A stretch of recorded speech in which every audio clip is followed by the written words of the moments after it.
नमस्कार। हमारी आज की वीडियो का विषय है बीए फिफ्थ सेमेस्टर गुरु Nanak Dev university Amritsar semester exam March 2021 के प्रश्न पत्र को हम हल करने जा रहे हैं, जिसमें हम आज दूसरा पार्ट करेंगे। मैं डॉक्टर सलील कुमार, एसोसिएट प्रोफेसर, आपका KRM डिग्री कॉलेज नकोदर की ऑनलाइन डीएवी डिजिटल पाठशाला में स्वागत करता हूं। Guru Nanak Dev university Amritsar BA fifth semester exam March 2021, नीति कथा, साहित्य एंड व्याकरण। टाइम है इसका 3 घंटे का और इसके अंक हैं 100। सूचना: इस प्रश्न पत्र में का, खा, गा और घा ये 4 भाग होंगे, जिनमें कुल 8 प्रश्न दिए गए हैं। इनमें से कोई 5 प्रश्न करने होते हैं। प्रत्येक भाग से एक प्रश्न करना अनिवार्य होता है और 5वां प्रश्न किसी भी भाग से किया जा सकता है। प्रश्नों के उत्तर संस्कृत, हिंदी, पंजाबी या अंग्रेजी में से किसी भी भाषा में आवश्यकता अनुसार दिया जा सकता है।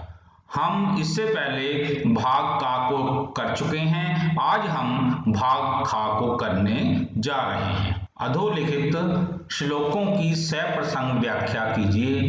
अकृत्यम नैव कर्तव्यम प्राण त्यागे अपि उपस्थिते न च कृत्यम परित्याज्यम ईश धर्म सनातन। प्राहु सापदम मैत्रम जना शास्त्र विचक्षणा मित्रताम च पुरस्कृत्य किंचित वक्ष्यामि तत् शृणु।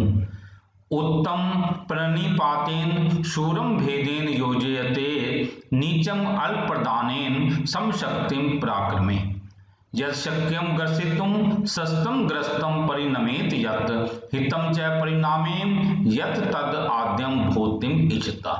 तो ये 4 श्लोक दिए गए हैं। अब हम इनको प्रसंग से व्याख्या करेंगे। पहले श्लोक पर आते हैं। अकृत्यम नैव कर्तव्यम प्राण त्यागे अपि उपस्थिते न च एव कृत्यम परित्याज्यम ईश धर्म सनातन। अकृत्यम नैव कर्तव्यम, जो कार्य निंदा योग्य है उस कार्य को नहीं करना चाहिए। अकृत्यम मीन जो कार्य निंदा के योग्य है उस कार्य को नहीं करना चाहिए। प्राण त्यागे अपि उपस्थित है, यानी कि प्राण का संकट आने पर भी जो निंदा के योग्य कार्य को नहीं करना चाहिए, तथा कृत्यम तथा करने योग्य कार्य को त्यागना नहीं चाहिए। परित्याज्य मतलब कि जो कार्य करना है, जो करना चाहिए, उस कार्य को किसी भी हाल में त्यागना नहीं चाहिए। ईशा धर्म सनातन है, यही सनातन धर्म है। प्राण त्याग की परिस्थिति पैदा होने पर भी अनुचित कार्य नहीं करना चाहिए और करने योग्य कार्य को छोड़ना भी नहीं चाहिए, यही सनातन धर्म है। प्रसंग है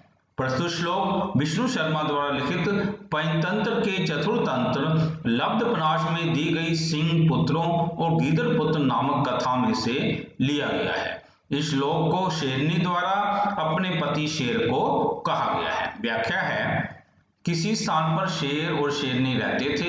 एक दिन शेरनी ने 2 पुत्रों को जन्म दिया। शेर हमेशा जंगली जानवरों को मारकर शेरनी को खाने के लिए लाकर दिया करता था। एक दिन शेर को शिकार के लिए कोई जानवर नहीं मिला। वन में घूमते घूमते सूर्य भी अस्त हो गया। इसके बाद अपने घर लौटते समय उसे एक गीदड़ का पुत्र मिल गया। उसे बच्चा समझकर उसे न मारते हुए जीवित ही उसे अपने दांतों में दबाकर वह अपने घर ले आया और उसे अपनी पत्नी को सौंप दिया और कहा, मुझे आज इस गीदड़ के बच्चे के अतिरिक्त कोई भी प्राणी नहीं मिला है और यह बच्चा है, ऐसा समझकर मैंने इसे नहीं मारा। विशेष रूप से ये हमारी जाति का भी है, अर्थात ये हमारी तरह यह भी मांसाहारी प्राणी है, किंतु इसमें कोई अन्य भोजन का जुगाड़ न होने के कारण तुम इस सिंगाल शिशु को खाकर पथ्य अर्थात स्वास्थ्य के अनुकूल व आवश्यक भोजन कर सकती हो। प्रातः कोई अन्य जानवर तुम्हारे भोजन के लिए मैं ले आऊंगा। यह सुनकर शेरनी ने शेर से कहा, हे प्रिय, तुमने यह बालक है ऐसा विचार कर इसको नहीं मारा, तो मैं इसे अपना पेट भरने के लिए कैसे मार सकती हूँ। और शास्त्रों में भी कहा गया है कि प्राण त्याग की परिस्थिति पैदा होने पर भी अनुचित कार्य नहीं करना चाहिए और करने योग्य कार्य को छोड़ना भी नहीं चाहिए। यही सनातन धर्म है। तदुपरांत अगले श्लोक पर आते हैं। प्राहु सापदम मैत्रम जना शास्त्र विचक्षणा मित्रताम च पुरस्कृत्य किंचित बक्ष्यामि तत् शृणु। जो शास्त्र विचक्षणा शास्त्र के जानकार लोग हैं वो मित्रता को 7 कदम में ही होने वाली कहते हैं कि जो सज्जनों की मित्रता 7 कदम चलने मात्र से ही हो जाती है। इसलिए मित्रताम पुरस्कृत्य उस मित्रता को ही आप मानते हुए मैं आपसे कुछ पूछना चाहता हूं। किंचित बक्ष्यामि तत् शृणु, मैं कुछ आपसे कुछ कहना चाहता हूं, इसलिए कृपा करके ध्यान से सुनिए। मतलब उस मित्रता का ध्यान करते हुए ही मैं कुछ आपसे कुछ पूछना चाहता हूं, इसलिए आप सुनिए। अरे मित्र, शास्त्रों के ज्ञाता विद्वान लोग सज्जनों की मित्रता को 7 पदम कहते हैं, अर्थात सज्जनों की मित्रता तो 7 कदम चलने मात्र से ही हो जाती है। आपके साथ तो हमारा बहुत समय तक मित्रता रही है, उसी मित्रता को विषय बनाकर मैं कुछ कहना चाहता हूं, अतः आप मेरी बात सुनिए। प्रसंग है प्रस्तुत श्लोक विष्णु शर्मा द्वारा लिखित पंचतंत्र के चतुर्थ तंत्र लब्धपनाश में दी गई बंदर मगरमच्छ नामक मुख्य कथा से लिया गया है। दूसरे मगरमच्छ के द्वारा हड़पे जा चुके घर को वापस कैसे लिया जाए, इस विषय में मगरमच्छ अपने मित्र बंदर से जब सलाह मशवरा लेना चाहता है तो बंदर उसे उपदेश देना नहीं चाहता, तो मगरमच्छ उसे यह श्लोक कहता है। व्याख्या है, मगरमच्छ के घर पर किसी दूसरे बड़े मगरमच्छ के द्वारा कब्जा करने पर पहला मगरमच्छ अपने मन में विचार करता है कि अब क्या करना चाहिए, कैसे उस मगरमच्छ को अपने घर से बाहर निकालूं। अच्छा, तो मैं मित्र बंदर से ही पूछता हूं कि साम, दाम, दंड और भेद इन उपायों में से कौन सा उपाय करना उचित होगा। तब बंदर ने कहा, अरे कृतघ्न, अरे पापी, मैं तुझ मूर्ख को उपदेश नहीं दूंगा। यह सुनकर मगरमच्छ बंदर से कहता है कि अरे मित्र, शास्त्रों के ज्ञाता विद्वान लोग सज्जनों की मित्रता को 7 पदम कहते हैं, अर्थात सज्जनों की मित्रता तो 7 कदम चलने मात्र से ही हो जाती है। आपके साथ तो हमारा बहुत समय तक मित्रता रही है, उसी मित्रता को विषय बनाकर मैं कुछ कहना चाहता हूं, इसलिए आप मेरी बात सुनिए। अर्थात इसी मित्रता को याद करते हुए मुझे सही मार्ग बताइए जिससे मैं अपने घर से उस मगरमच्छ को बाहर निकाल सकूं। तद उपरांत अब हम तीसरे श्लोक को करने जा रहे हैं। उत्तमं प्रणिपातेन शूरं भेदेन योजते नीचम अल्पदानेन समशक्तिम पराक्रमे। उत्तम व्यक्ति को प्रणिपात से अर्थात साष्टांग प्रणाम करके या झुककर प्रसन्न किया जाना चाहिए। और शूरेन भेदम योजित, तथा शूरवीर व्यक्ति को भेद नीति के द्वारा अर्थात फूट डालकर उसे अपने काबू में करना चाहिए। तथा नीचम अल्पदान, तथा नीच स्वभाव वाले व्यक्ति को कुछ ले देकर, कुछ चीज प्रदान करके, कोई धन आदि देकर उसको प्रसन्न करना चाहिए। तथा समशक्ति पराक्रम, तथा समान शक्ति वाले व्यक्ति को अपना पराक्रम दिखाकर उसे काबू करना चाहिए। हिंदी देखेंगे। अपने से उत्तम व्यक्ति को झुककर अथवा हाथ जोड़कर, शूरवीर को भेद नीति के द्वारा अर्थात फूट डालकर अथवा डर दिखाकर, नीच को थोड़ा सा कुछ धन देकर तथा समान शक्ति वाले को अपना पराक्रम दिखाकर वश में करना चाहिए। प्रसंग है प्रस्तुत श्लोक विष्णु शर्मा द्वारा लिखित पंचतंत्र के चतुर्थ तंत्र लब्धपनाश में दी गई बंदर और मगरमच्छ नामक मुख्य कथा से और इस कथा के अंतर्गत आई गीदड़, शेर, बाघ और चीते नामक उपकथा से लिया गया है। मुख्य कथा में यह श्लोक बंदर द्वारा मगरमच्छ को कहा गया है और उपकथा में यह श्लोक गीदड़ द्वारा अपने मन में कहा गया है। व्याख्या है, मगरमच्छ के घर पर किसी दूसरे बड़े मगरमच्छ के द्वारा कब्जा करने पर पहला मगरमच्छ अपने मित्र बंदर से सलाह लेना चाहता है कि साम, दाम, दंड और भेद इन उपायों में से कौन सा उपाय करके उस दूसरे मगरमच्छ को अपने घर से बाहर निकाला जाए। तब बंदर उसे सलाह देता हुआ गीदड़, शेर, बाघ और चीते की कथा से युक्त, सांकेतिक कथा से युक्त श्लोक सुनाते हुए कहना चाहता है कि नीति शास्त्र का कथन है कि सबल को साम से प्रसन्न करना चाहिए, अर्थात उत्तम प्रकृति के शत्रुओं के समक्ष मनुष्य को विनम्रता पूर्वक आत्मसमर्पण कर देना चाहिए, अथवा खुशामद करके उन्हें प्रसन्न करना चाहिए। यदि शत्रु शूरवीर एवं लड़ाकू हो तो भेद नीति का सहारा लेकर, अर्थात फूट डालकर अथवा डर दिखाकर अपना कार्य सिद्ध करना चाहिए। नीच स्वभाव वाले व्यक्ति को कुछ देकर दान से प्रसन्न करें, अर्थात यदि शत्रु नीच प्रकृति का हो तो कुछ ले देकर उससे काम निकालना चाहिए। अपने से बराबरी वाले को पराक्रम, लड़ाई, युद्ध से वश में करें, अर्थात यदि शत्रु समान शक्ति से संपन्न हो तो उस शत्रु के साथ युद्ध करके ही उसे शांत करना चाहिए। विशेष इस कथा युक्त सांकेतिक श्लोक में शेर उत्तम है, बाघ शूरवीर है, चीता नीच कोटि का है और द्वितीय गीदड़ समान शक्ति वाला है। इस कथा में गीदड़ शेर को झुककर प्रसन्न करता है, बाघ को भेद नीति के द्वारा शेर का डर दिखाकर वश में करता है, चीते को कुछ मांस खिलाकर और शेर का डर दिखाकर वश में करता है और अपने समान शक्ति वाले दूसरे गीदड़ से लड़ने का निश्चय करता है। तद उपरांत अब हम आते हैं चौथे श्लोक पर। यत् शक्यं ग्रसितुं शस्त्रं ग्रस्तम परिणमेत यत् हितं च परिणामेन यत् तद आद्यं भूतिम इच्छता। यत् शक्यं ग्रसितुं भूतिम इच्छता, जो भूतिम इच्छता, जो व्यक्ति अपना कल्याण चाहते हैं, भूतिम इच्छता, जो व्यक्ति अपना कल्याण चाहते हैं उनको उसी वस्तु को खाना चाहिए, आद्यम उसी वस्तु को खाना चाहिए जिनको खाया जा सके। यत् शक्यम मतलब जिसको खाना आसान हो या जो आराम से खाई जा सके वह जो प्रशंसनीय वस्तु है, मतलब उस प्रशंसनीय वस्तु को खाना चाहिए जो वस्तु खाए जाने पर परिणमेत पच भी जाए, मतलब ऐसी प्रशंसनीय वस्तु को खाए जो खाए जाने पर वो परिणमेत वो पच भी जाए तथा बाद में पचने के बाद परिणामेन वो हितकारी भी हो, यानी स्वास्थ्य के लिए लाभकारी भी हो।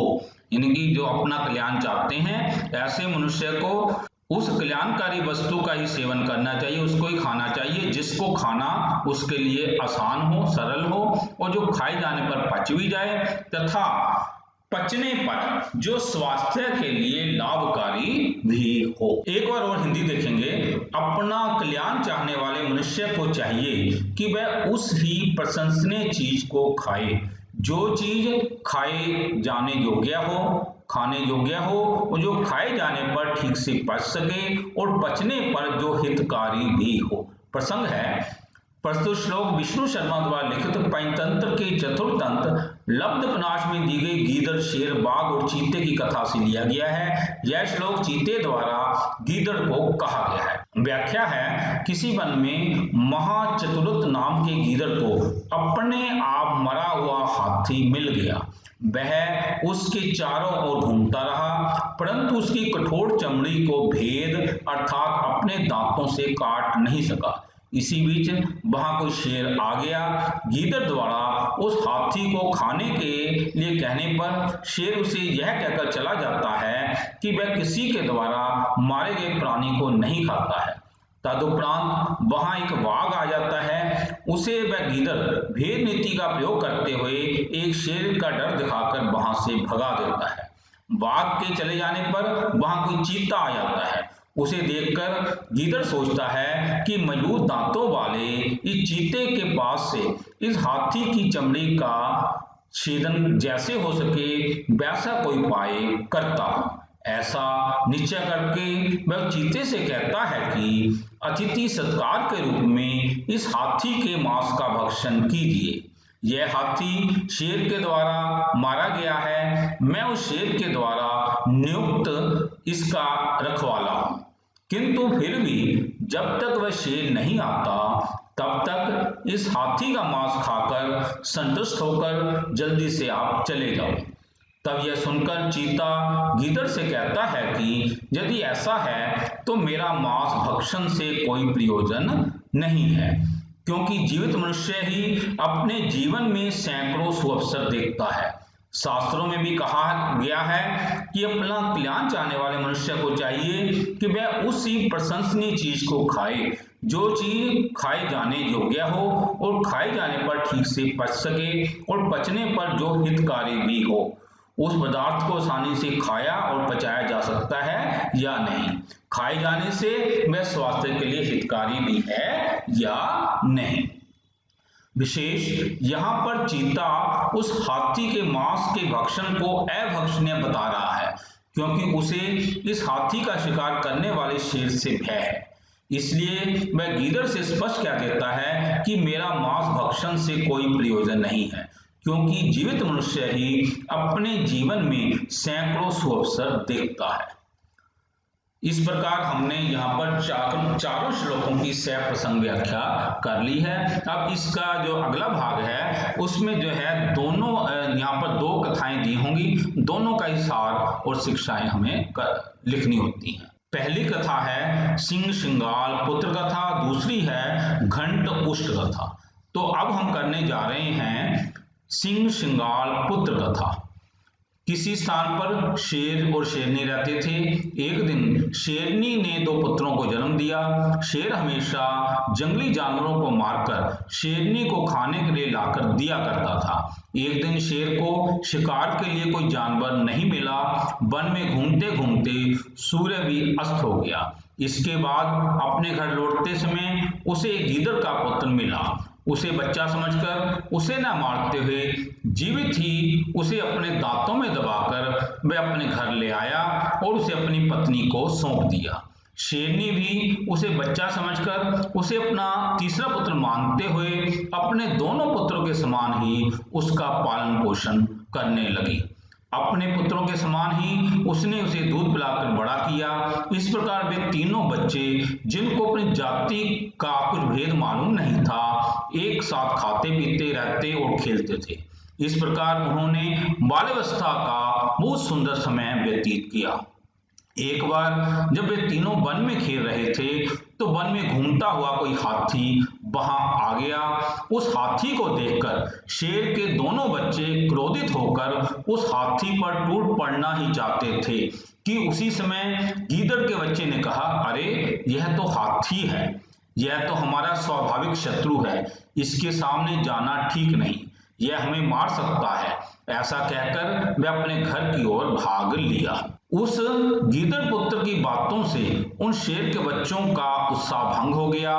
घर आकर दोनों बच्चों ने अपने माता पिता के सामने हंसते हंसते अपने तीसरे भाई उस गीदड़ के पुत्र का हाथी को देखकर भागने का सारा वृत्तांत सुना दिया। तब वह गीदड़ पुत्र अपनी निंदा और उपहास सुनकर बड़ा क्रोधित हुआ। उसके होंठ फड़कने लगे, उसकी आंखें क्रोध से लाल हो गई। तत्पश्चात वह अपने दोनों भाइयों को अपशब्द बोलने लगा। तब यह देखकर शेरनी उसे एकांत में ले गई और समझाने लगी कि ये दोनों तेरे छोटे भाई हैं, इन पर क्रोध मत करो।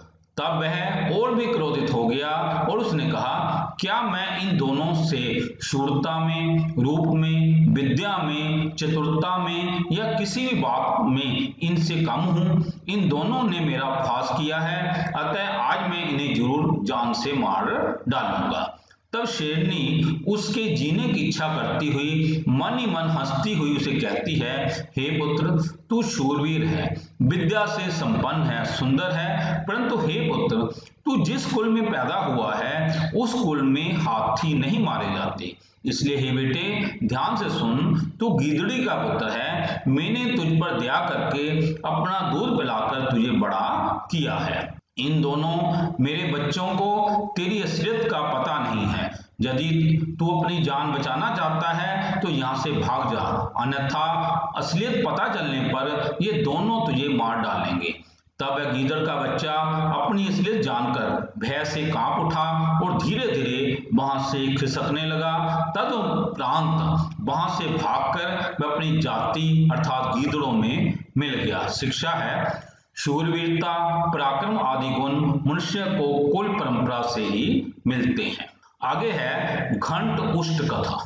किसी स्थान पर उज्ज्वलक नामक रथकार रहता था। एक बार गरीबी से पीड़ित होकर उसने सोचा कि उसके घर में बहुत गरीबी है, यहाँ के सभी लोग अपने अपने काम में लगे रहते हैं, उसका कामकाज भी इस स्थान पर ठीक से नहीं चल रहा है।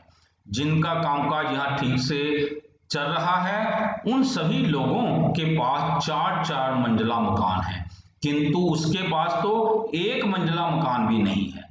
ऐसा विचार करके वह किसी अन्य कामकाज के लिए उस स्थान से कहीं और चल पड़ा। जैसे ही वह रथकार थोड़ा सा वन की ओर चला, तभी वन में सूर्यास्त के समय अपने झुंड से बिछड़ी हुई प्रसव वेदना से पीड़ित एक ऊंटनी को उसने देखा। तत्पश्चात उस ऊंटनी ने एक बच्चे को जन्म दिया और वह उस बच्चे और उस ऊंटनी को अपने घर ले आया। घर आकर एक रस्सी लेकर उस ऊंटनी को बांध दिया और उन दोनों को बहुत ही कोमल पत्ते खाने के लिए दे दिए। तत्पश्चात वह रथकार प्रतिदिन एक पहाड़ी पर जाता, वहां से ताजे नरम कोमल पत्ते एक कुल्हाड़ी से काटकर उन पत्तों को सिर पर रखकर लाता है और उस ऊंटनी के सामने रख देता है। वह ऊंटनी भी धीरे धीरे उन पत्तों को खाती रहती थी। बाद में वह ऊंटनी पत्ते खाने के कारण प्रतिदिन मोटे ताजे शरीर वाली होने लगी। वह ऊंटनी का बच्चा भी भरा पूरा ऊंट हो गया।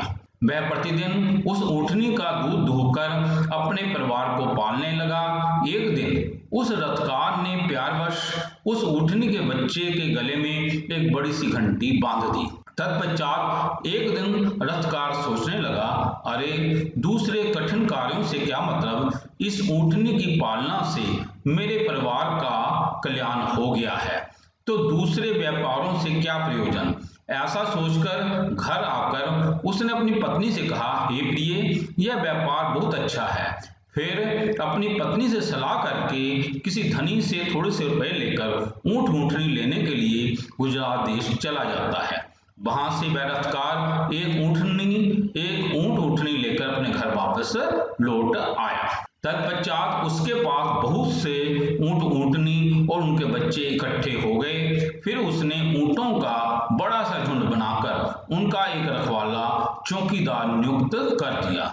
वह उसे वेतन में प्रतिवर्ष एक ऊंट का बच्चा दिया करता था। इसी के साथ वह उसे पीने के लिए प्रतिदिन दूध भी दिया करता था। इस प्रकार वह रथकार प्रतिदिन ऊंटनी और उनके बच्चों को बेचने का कार्य करते हुए सुखपूर्वक रहने लगा। ऊंट के बच्चे घर के पास वाले वन में चरने के लिए चले जाया करते थे। कोमल कोमल पत्ते जी भरकर खाकर वे बड़े सरोवर में पानी पीकर शाम के समय धीरे धीरे मस्ती से लौट आते थे। वह पहले वाला ऊंट का बच्चा युवा होने के कारण बड़ी मस्ती से चलता हुआ बाद में आकर पीछे से अपने झुंड में मिल जाया करता था। फिर उन ऊंट के बच्चों ने आपस में एक दूसरे को कहा, अरे ये ऊंट का बच्चा तो मंद बुद्धि है, जो यह झुंड से अलग होकर पीछे रुककर घंटा बजाता हुआ चला आता है। यदि किसी दुष्ट प्राणी के सामने आ पड़ा तो अवश्य ही मृत्यु को प्राप्त हो जाएगा। यह विचार कर उन ऊंट के बच्चों ने उस घंटाधारी ऊंट को अनेक बार समझाया, किंतु बार बार मना किए जाने पर भी वह ऊंट का बच्चा उनके वचनों को अनसुना करके मस्ती के कारण घंटा बजाते हुए वन में प्रवेश कर गया।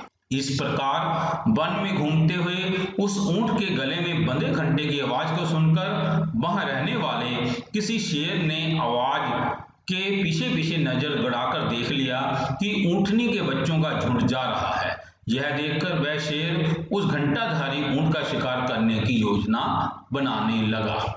वह ऊंट का बच्चा फिर प्रतिदिन की तरह पीछे रहकर मस्ती में खेल करता हुआ पत्ते खाता हुआ जैसे ही वहां रुक गया और पीछे रह गया, तब तक दूसरे ऊंट के बच्चे पानी पीकर अपने घर चले जाते हैं। फिर वह शेर भी झुंड से भटके हुए, मस्ती में चलते हुए, घंटा बजाते हुए उस घंटाधारी ऊंट के बच्चे को कीला पाकर चुपचाप घात लगाकर उसके सामने आ जाता है और झपट्टा मारकर उस घंटाधारी ऊंट को गर्दन से पकड़कर मार देता है। शिक्षा: जो लोग सज्जनों के उपदेश पर ध्यान नहीं देते हैं वे विनाश को प्राप्त होते हैं। इति शुभम। हमने यहाँ पर खा भाग को, इस प्रश्न पत्र के खा भाग को कर लिया है। अब इससे अगला भाग जो है इसे अगली वीडियो में हम करेंगे। प्रिय साथियों, गुरु नानक देव यूनिवर्सिटी अमृतसर के बीए पंचम सेमेस्टर के छात्रों हेतु संस्कृत पाठ्यक्रम से संबंधित सभी वीडियोज सलील कुमार राजपूत नाम के YouTube चैनल पर उपलब्ध हैं। इनका पूर्ण रूप से उपयोग कीजिए। यदि आपको ये वीडियो पसंद आया हो तो कृपया लाइक, कमेंट और शेयर अवश्य करें। यदि आपका कोई सुझाव हो तो कृपया हमारे व्हाट्सएप नंबर 9417347739 पर सुझाव लिखिए। कृपया हमारे चैनल सलील कुमार राजपूत को सब्सक्राइब भी करें। धन्यवाद।